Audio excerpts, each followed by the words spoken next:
Hello everyone and welcome to another video with me, I'm Regis, and today we are taking a look at the Final Fantasy 15 stuff that has been added to Brave Exvius on the JP side. So before we start any of these videos, I do want to make a couple of apologies. First, I got the Nagi stuff wrong on the global video. My bad, my mistake. I don't even know if global players will see this video, but I'll probably put it in a global video. Anyway, apologies for doing that. Just kind of, I distinctly remember from my memories just not being able to use Nagi on the JP moon and made an assumption there. So probably should have double checked beforehand. However, life has been really busy lately, so apologies. It's been a little stressful on things outside of YouTube. And what? How did that even happen? I didn't even touch my phone. How did it change apps? Spooky things are happening.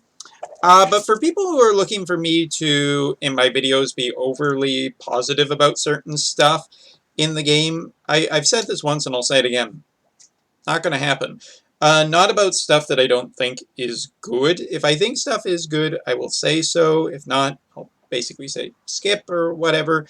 And definitely will not pull any punches with that. So if you're looking for like validation that you're, that this game is still on a good path or anything, I mean, there are lots of other people who will tell you that. Global still has quite, a potentially really good future because they seem to be doing some different stuff with the game. However, I mean, only in the long run will we see if that pans out.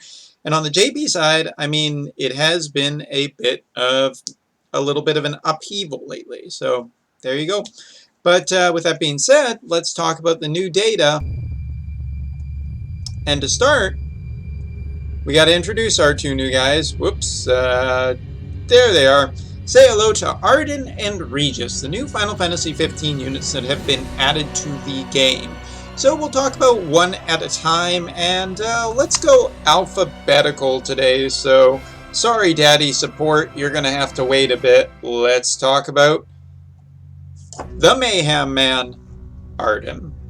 And Ardyn's TMR ended up being pretty good, although I'm a little wondering if it's really meant for attackers. 40 attack, 1800 HP heal with 1 times mod per turn, recovery of 10% MP and 2 limit burst fill with some dark resistance. I almost feel like this would just be better for a support unit just because it has a really nice HP heal and a really nice MP heal and limit burst.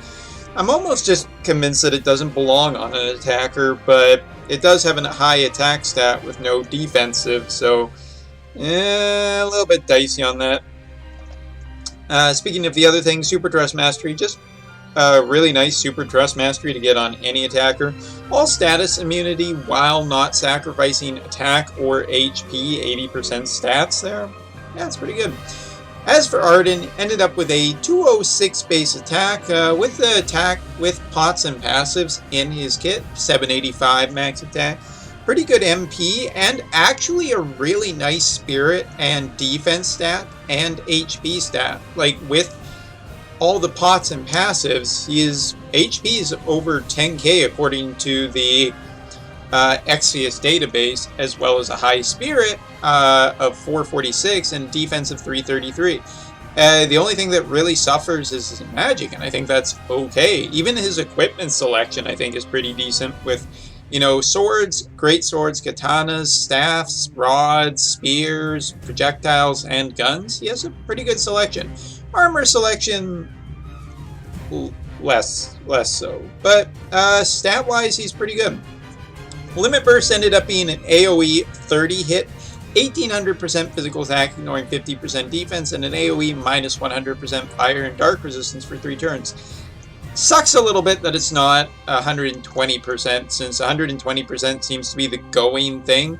But it is only 32 crystals, 30 hits. I have no confirmation whether it is AR framing or not. Most limit bursts tend not to be, so I'm going to say it's probably not. But it could be because of Regis, who is also on the banner. But, yeah. Looking at his passives, he has natural dual wield. He has already 10% MP recovery per turn, 20% attack. He has from this evade up to 2 physical attacks at the start of battle, which is okay. Yeah, it would be a little cooler if it was, you know, refreshed maybe every 5 turns. That way it would be a little more usable, because it feels kind of archaic just to have it only at the start of the fight, and every 5 turns would be kind of different. But anyway, Dark Resistance has a chance to either counter physical or magical attacks with a MP recovery of 75 MP. So between that and his TMR, I feel like Ardyn's really not going to have MP problems. And that's pretty cool. Bonus for equipping a great sword, some true dual wield in his kit, 50% natural, and 100% stop resistance, which is okay. Modifiers up, W casting, another 50% true dual wield, some attack. Spirit, HP, has a true dual wield chaining cap, and some extra modifiers. So 100% true dual wield in his kit, naturally, and the chaining modifier will go a long way for Ardyn. And I even think just the counters and MP support, he should be just a pretty solid reliable unit, not really anything else. That doesn't mean I think he's perfect, though. Looking at the rest of his kit, he has probably one of the weirdest inclusions I've seen in an attacker's kit lately is Tornado Chain. He actually has a physical attack that debuffs 80% for dark resistance. That is Tornado Chain, but not his fire one. Tornado Chaining has not been super relevant lately on the JP side. It's not to say that it's bad that he has it, it's just kind of weird that it shows up here. Continuing on, he has his elemental attacks, which are pretty weak, that have a chance to either, you know, stop, paralyze, or confuse, going from ice to lightning to fire, respectively. Okay, the AoE stop one might be really nice for Arena, which kind of feels like a, I don't know, maybe a cheaper version of Noctis. Looking at the rest of his kit, his debuffs, these were the ones I was kind of a little bit worried about, and to be fair, they ended up being okay. 60% start for a debuff for 5 turns, then on the next turn 65% for 4 turns, and then 74% for 3 turns. I think that his debuffs actually ended up being okay, because when I heard the idea of, you know, growing debuffs, the problem is that usually they're either very short lasting or they take too long to happen. The fact that you get his biggest debuff still for 3 turns and it's a 5-turn last is actually pretty decent. I still am not okay with attack and magic being separated between 2 abilities, because it basically means you're going to have to use 1 turn just using his attack and magic debuff, since a lot of enemies are doing attack and magic damage.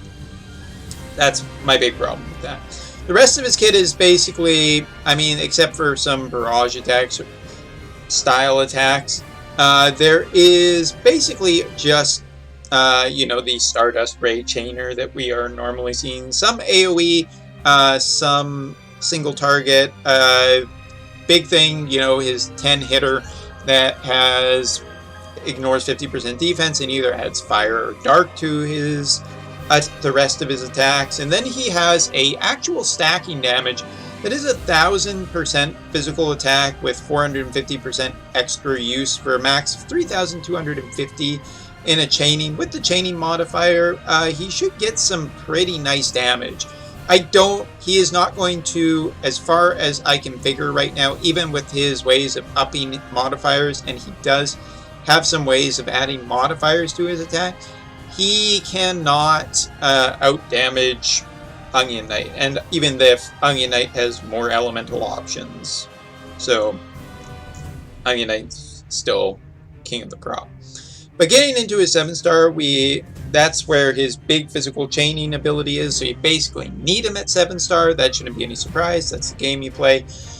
He does have also a modifier up for 4 turns in his kit on his big chaining ability too, which is kind of interesting. He has a recovery items effect on a cooldown of plus 99%, a self 250% attack, defense, magic, and spirit buff for 3 turns, self plus 100% all element resistance for 1 turn on an 8-turn cooldown available turn 1. 8 turns is pretty darn slow for only getting a 250% buff for 3 turns. It is definitely a really cool ability for making Ardyn feel like a survivable badass, because that's a lot of elemental resistance, even if it is just for 1 turn, and a lot of stat increases for 3 turns, so you can actually take advantage of that. His other ability is his support ability, and I still think this is kind of weird for Ardyn, because Ardyn just doesn't seem like the guy who really wants to support anybody other than himself.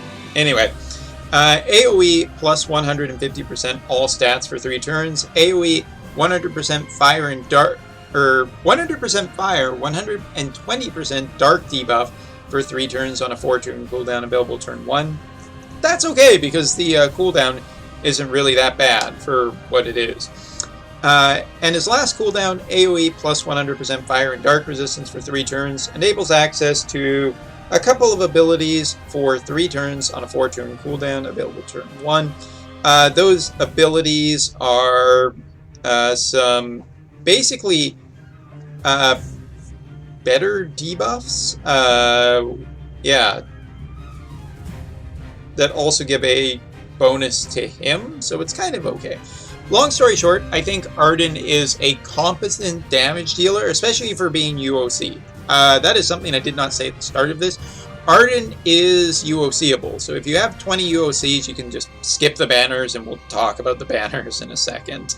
But Ardyn is a competent damage dealer, especially for people who were not, didn't get Chair Rain, didn't get Chair Laswell, didn't get CG Onion Knight. Definitely a good damage dealer with good weapon selection, good stats right out of the box into a 7-star fully maxed out. But yeah, let's be honest. We live in a world where summon fast units will always be better than everything. So if you have Onion Knight already or a lot of other things, Ardyn might just serve as a good secondary chainer with some good survivability in his kit. But the one thing that is definitely missing is triple casting.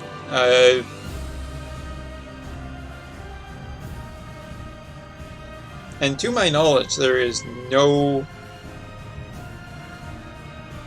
Yeah, you should only have no triple casting in this kit. And that's probably the thing where he'll lose out the most as a damage dealer.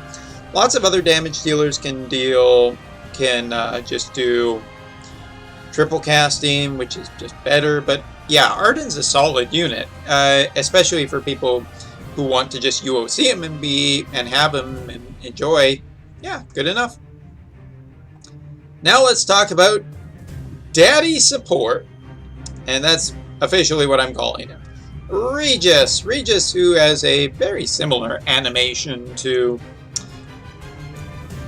Anyway, Trust Mastery, 40% attack, 20% HP, cast Style of King Lucis, a self plus 80% defense and spirit permanently. Basically auto shell and auto protect.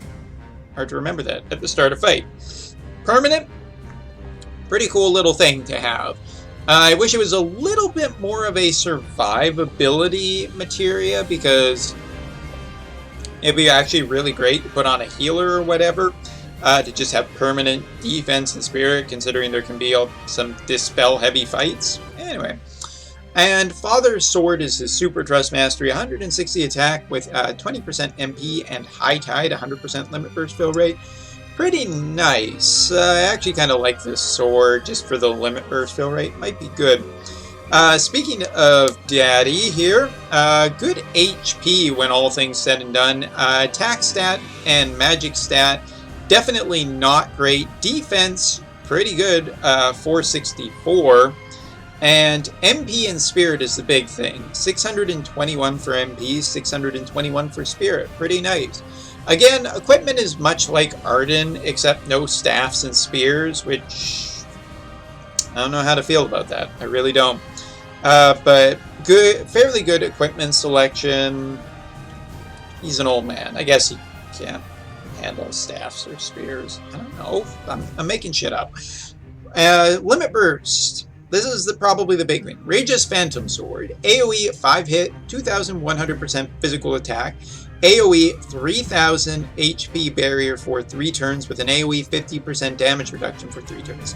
His limit burst is only 30 crystals, so it's pretty darn cheap, and it gives a lot of survivability from the HP barrier and the 50% damage reduction. Looking at what he has for passives, I'm kind of shocked that he doesn't really have a lot of passives, but what is there is not bad.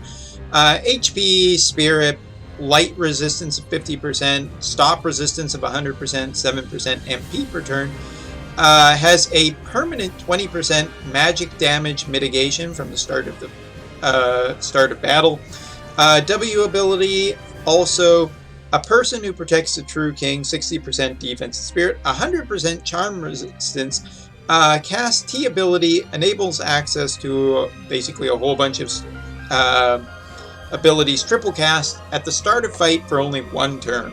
So he doesn't have permanent triple cast, he just has triple cast for 1 turn if he has his TMR or super TMR. Unfortunate, wish he was more just constant triple casting.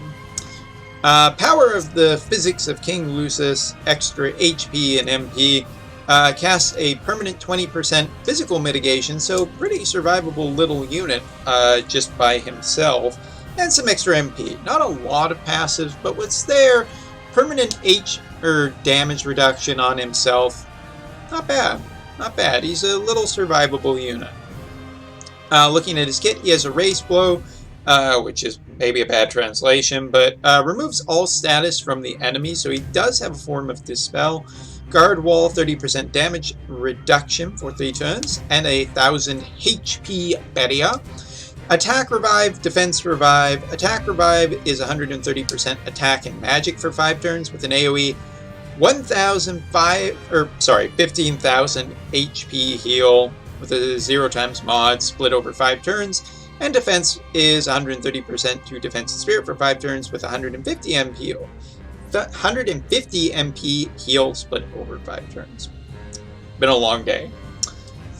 He has Resistosphere magic, which is also a fun tongue twister. Maybe I can teach that to some Japanese people I know here, practice English speaking. Defense and Spirit Break resistance for 5 turns and 20% magic damage mitigation for 5 turns. The physical version is Stop resistance for 5 turns as well as 20% physical damage mitigation for allies for 5 turns.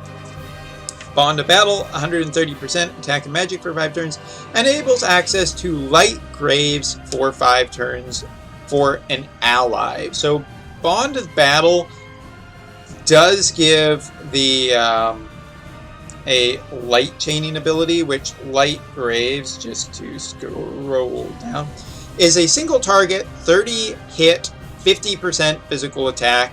So it's basically AR chaining, and this is why I think that the limit burst of Ardyn might be AR chaining, but don't quote me on that. Definitely go check on the JP Discord and see if that is a thing or not. But it's a very weak physical attack, but it's high chaining. So in theory, you could give this to your healers or whatever and get them to do a massive AR chain, capping it off with a Madame Adele or a Noctis or a CG Sid, but somebody in there to, cap off a big long chain. Might be a strategy for this guy. You never know. Unless somebody tries it. But it's not me, because I don't play anymore.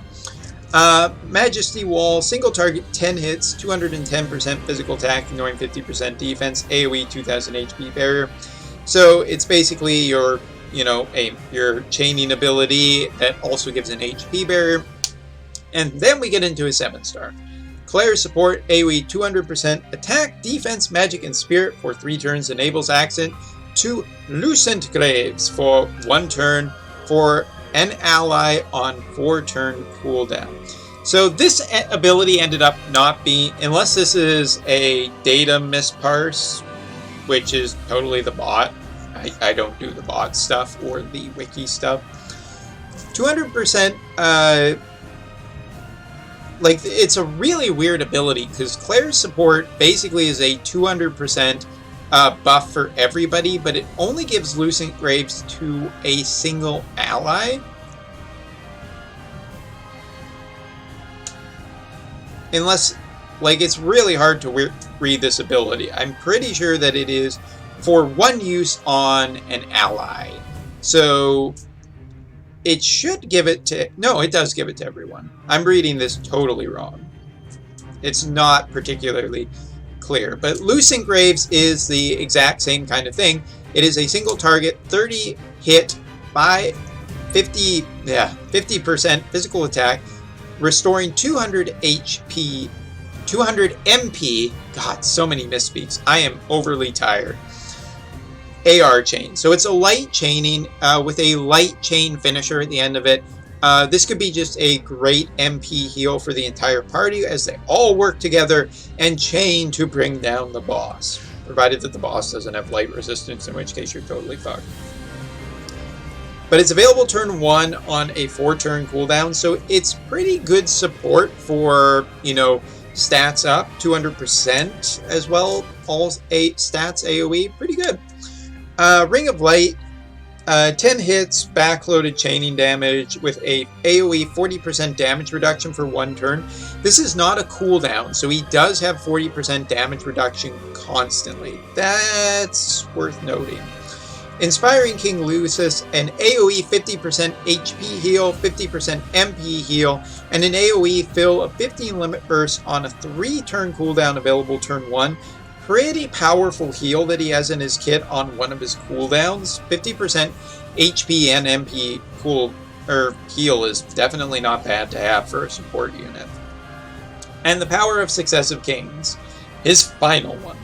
AoE 4-turn, 75% physical and magical damage versus demons, fairies, reapers, as well as humans.